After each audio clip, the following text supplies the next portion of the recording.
certain bacteria can grow.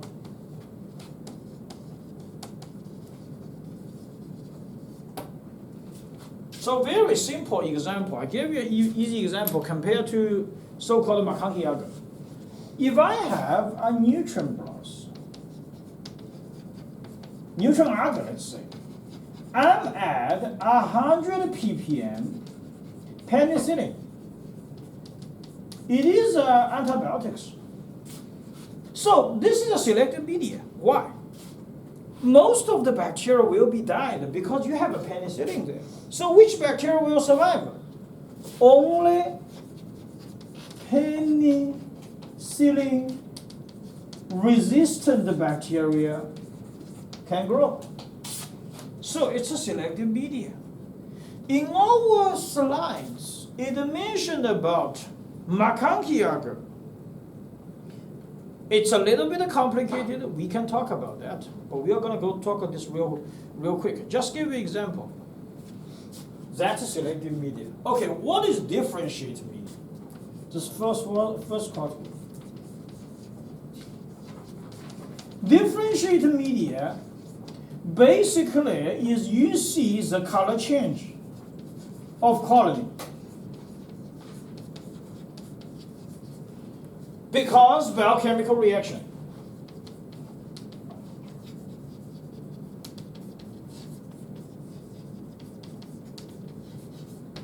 I'll give you a very easy example. Blood agar. Blood agar has a 3 different categories, the colony. If there is a hemophilic happens, it could be alpha hemolytic, which means it's green color of colony. It could be beta hemolytic, transparent zone. It also could be gamma hemolytic, which means nothing will happen because of the biochemical reaction. So, this is a good example for differentiated media, is blood agar. So here you can see the blood agar fits 2 different categories. It is an enrichment media, it is also a differentiated media. So this is give you some brief introduction. So let's go talk about the McConkey agar, what it looks like. I'll show you McConkey agar on Tuesday. Okay, let's talk about McConkey agar.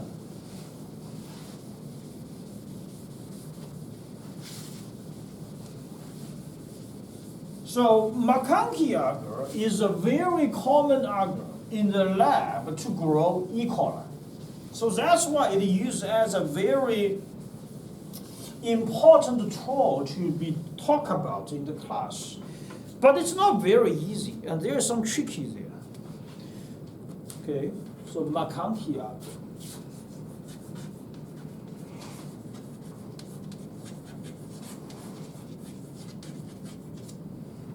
Okay, McConkey agar has a lot of ingredients. You can look at it. We're not going to list everything. What are the key things? McConkey agar, it looks like purple, pink, red, a little purple. Why? Because there is an ingredients is crystal violet. This is a dye. Remember we talk about the gram stem. That's the first dye using the gram stem called the crystal violet. And this is a selective ingredients. Why? Because it will be attacking the peptidoglycan of gram-positive bacteria. So they will kill gram-positive bacteria, and only gram-negative bacteria survive.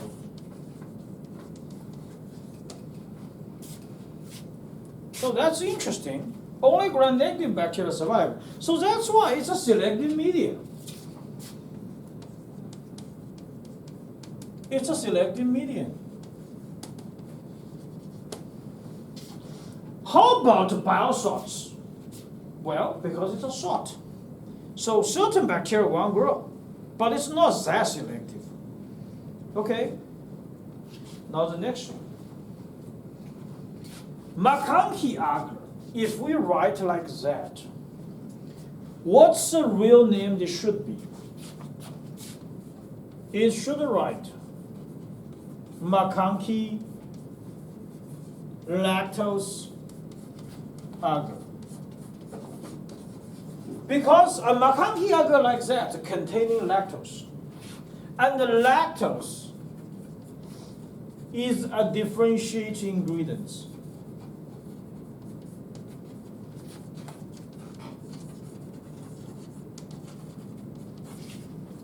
Bacteria could use lactose going through fermentation. And you know about that. If lactose fermentation positive, it is pink color. If it is lactose fermentation negative, it is colorless. Now, how do we know it is pink color? Because inside we have a pH indicator called neutral red. A neutral red will turn pink color at acid environments. So it is a differentiating ingredient. But people think you're smart. They took this out. But it's confusing sometimes. Why? There is another McConkey called sorbitol McConkey.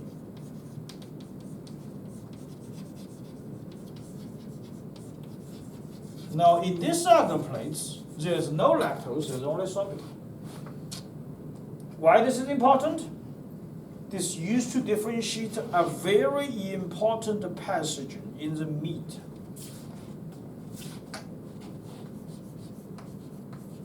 McConkey agar. What is that? E. coli 0157H7 and Shigei toxin generate E. coli. Non-0157. I give you some knowledge because you will heard about these all the time. You absolutely heard there's an E. coli outbreaks happen in a beef plants. 500,000 of the ground beef is recalled because possible 0157H7 contamination.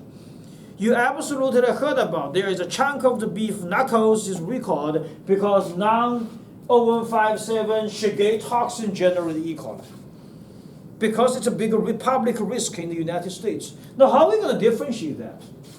We use sorbitol McConkey and McConkey agar. This is colorless. This is pink. And this is pink. This is colorless. In two different media. But I always say, people always assuming everybody is smart. McConkey agar should say McConkey lactose agar. But they took it out. Sorbitol McConkey, that's good. Sorbitol is a sugar alcohol. You know that. It's sugar alcohol. We use it as a sugar replacement. The theory said they could not increase your sugar level in your blood vessel, so they could prevent diabetes. Is that right? But there's argument about that. That's something we can talk. It's very interesting because selective media is McConkey agar. Okay, this is what a McConkey agar looks like. In the lab, we never get that beautiful. I mean, it's just like arts. I mean, you see the colony there, it's pink, and you see the shadow there, it's transparent. So it's a little bit better hemolytic. That's differentiated media, blood agar, McConkey agar. Okay, this picture is important. I hope you always remember. We will mention this a lot in the exam too. Blood agar is a very good differentiated media, in addition to enrichment, especially for streptococcus. If it's streptococcus pyogenes, it is beta hemolytic, transparent zone. Streptococcus pyogenes causing strep throat. I told everybody before coronavirus happens, the big excuse you're not attending the class is you're going to send me an email in the morning. You say, Dr. Shen, I have a strep throat.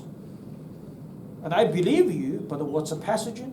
Streptococcus pyogenes. And the testing in the doctor's office is very simple. You go there, they give you a cotton swab, put on your nose, nasopharyngeal, and dipping into a rapid kit. And see if it shows positive, that's Streptococcus pyogenes. And they will offer you amoxicillin immediately because they have to use antibiotics. If you don't have that test positive, then it's a virus, contaminated cold virus or something, then just get some of the coughing like a suppressor from the CVS countertop. Is that right? Non-prescription. So that's Streptococcus pyogenes. Streptococcus pneumoniae. Green color, alpha hemolytic. This is the #1 community-acquired pneumonia in the United States. We had a vaccine for that, so right now it's not a big topic. By the way, everything since COVID-19, it doesn't care too much, because that's too obvious. But these two are major pathogens, human pathogens. And we will mention in the exam too, the much more detail. But I tell you, blood agar can differentiate that. Now, why blood agar we should use? They give you a quick diagnostic. You know, isolation, identification, one colony belonging to which species, that took forever. Because they're not going to grow that rapidly. And they grow in different persons, their characteristics could change, but they're not changing is their reaction on the blood agar. So that's why blood agar is very important. And it is expensive. One traditional neutron agar usually $1, one blood agar usually $3 or $5. It depends. Okay? So we are going to just end up here. And we will finish talk about the pure isolation, enumeration of the bacteria on next Tuesday. Okay?